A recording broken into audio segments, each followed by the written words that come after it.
Are you spending too much time writing your emails in English? Well, relief is here because today I'm going to give you some perfect phrases that you can use for both formal and informal situations that's going to make your life a lot easier. If you're new here, I'm Maria. I'm a former marketing director and MBA from the US. So let's just say I have written a lot of business emails in my life, and now I want to help you to do the same. Okay, first things first, we need to choose the appropriate greeting for our email. Today we're just going to keep things simple.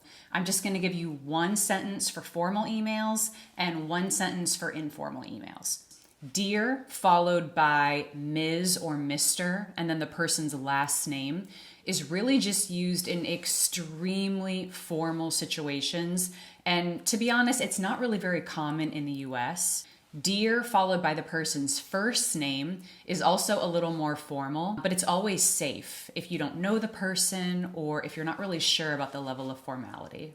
Otherwise, hello or hi, followed by the person's first name, is probably the most common. Okay, so what's next? If you're the one writing first and not replying to someone's email, it's usually good to be a little social, a little friendly.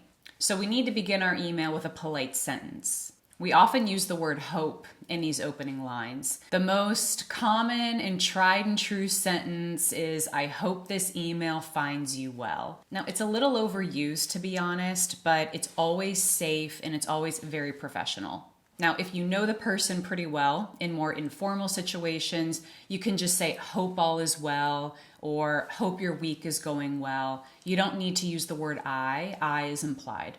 Now, super important, the very next thing that you need to write is a sentence explaining the reason for your email. Why are you writing to this person? Here are some good ways to do this. The most formal would be, I'm writing with regard to, so we need a noun next. The less formal option would be, I'm reaching out about.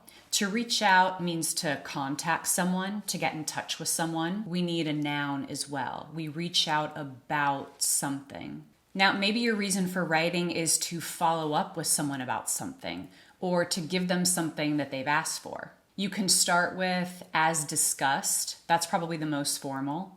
Or you can say, I'm following up with you about, and again, we need a noun next. Now, a very common reason for writing an email is because somebody wrote you first, so you're replying to theirs. If you're not the first one writing and you're just replying to somebody's email, you can start your email with thank you for your email. And less formal would be something like thanks for, followed by a noun. Thanks for your email, thanks for the update, thanks for letting me know. Scheduling meetings are a super common reason for sending and receiving emails. So let's take a look at some good sentences you can use for that. Most formally, we'd say, I'd like to schedule a meeting to. Informally, you could just say, let's set up a meeting to. In business English, we use the phrasal verb to set up quite a bit. It just means to schedule. Set up a meeting, set up a conference call. If you want to ask about someone's availability, words like convenient and available are used a lot. To be free is more informal, and that just means to be available. And more informally, to make it means to be able to attend. If something works, that means it's okay for me. A calendar appointment or invite is what you send or receive to schedule the meeting. If you need to change the date or the time of the meeting, verbs like move, reschedule, postpone, cancel are all commonly used. And the verb to move means to reschedule, by the way. If you're attaching something to your email, the most formal way to express that would be please find attached.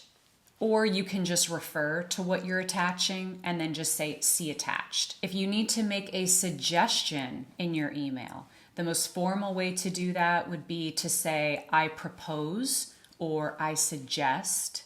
Or less formally, you can begin with how about. That would be appropriate if you're talking to somebody on your team, for example, or somebody that you work with pretty closely.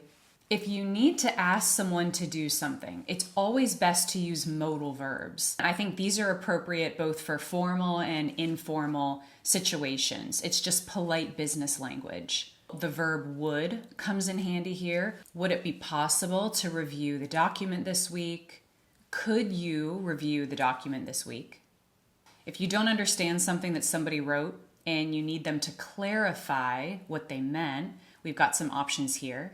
I think these work both formally and informally. Could you provide more details about, or more simply, to clarify, and then ask your question? Okay, so we're coming to the end of our email now, and it's now time to make the next step clear.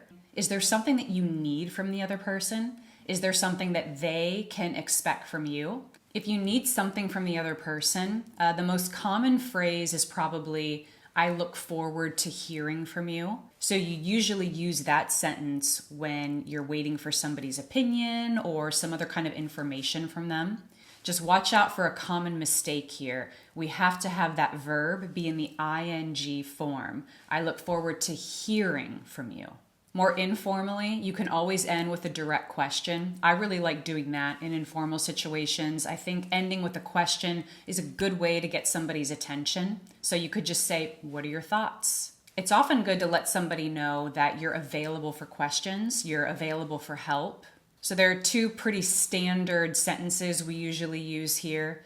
More formally, should you have any questions, please don't hesitate to contact me. And more informally, let me know if you have any questions. And we are almost done with our email. There is just one more thing we need to do, and that is choose the appropriate sign-off. Best regards is a little more formal. I personally always use best, and I think it works for both formal and informal situations. So that's pretty versatile. All right, we covered a lot of ground today. I go into a lot more depth and a lot more detail about good email writing in my classes. So you can feel free to go to my website, english2excel.net, for more info. And if you want to be sure that your business emails don't include any common English grammar mistakes, check out this video right here. All right, guys, as always, thank you so much for watching. I appreciate you, and I'll see you in this video next.